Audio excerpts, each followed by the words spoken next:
So the Ray Charles days that we pull into, I think it was Hartford, Connecticut.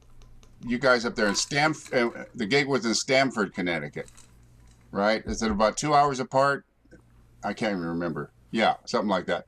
So I took my cymbals off the bus, which I never do. I want to mess around with my stick bag, etc. Like that, and I put them behind my suitcase. Open up the suitcase, and spaced out already and comatose on the road. I get on the bus, and about half an hour into the trip, I think it's almost a 2 hour trip. I talked to the roadies. I said, "Yeah, you got my cymbals, right?" He says, "No." Oh, really? Okay. It was Saturday night. We had like I think an 8 o'clock show and a 2 hour ride. I said, "No, we got to turn the bus back and go get my cymbals." "No, we're not doing that." Okay. So, big band, full on show with singers, big hall. So I'm trembling, and we get to Stamford, Connecticut, and it's 7 o'clock. The hit is at 8, and I got no cymbals. Okay. Drums are there. And so I set up everything, and I tell the guys at the theater, they start calling we start calling drummers out of the union book, and okay, I'm telling guys I'm desperate, and I'll pay you $100, $200. Let me rent your cymbals for tonight, and a couple of guys said, I said, "You got some cymbals?" He says, "Yeah." "Can I rent them?" They go, "No."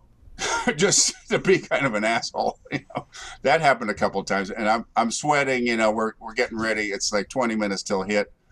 So this little kid answers the phone, and I said, "Is there a drummer in the house?" "Yeah, my dad's a drummer." I said, "Can I speak to him?" "No, he's on a gig."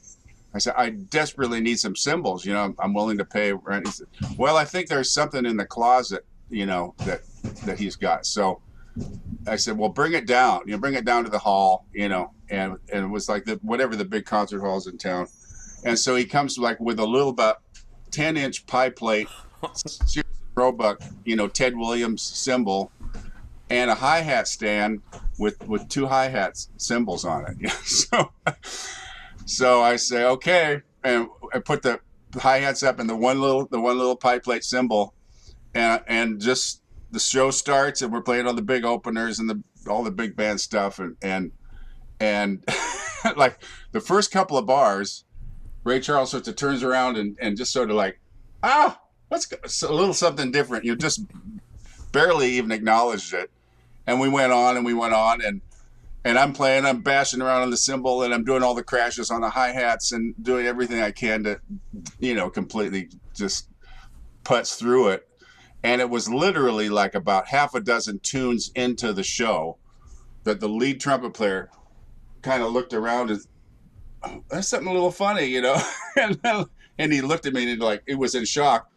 And it was amazing that nobody really even noticed, hardly at all, Like, it just shows that everybody in the band was just so much in a coma, just doing their thing, that nobody even thought for a minute. And I had all my cymbal stands up in one little cymbal, and I was doing it anyway. I thought it was pretty funny. And we went back to the same hotel, so it wasn't like I lost them. But one of those things, we obsess so much about all our cymbals and sound, drums and everything, and most people, one way or the other, they barely even recognize what's going on.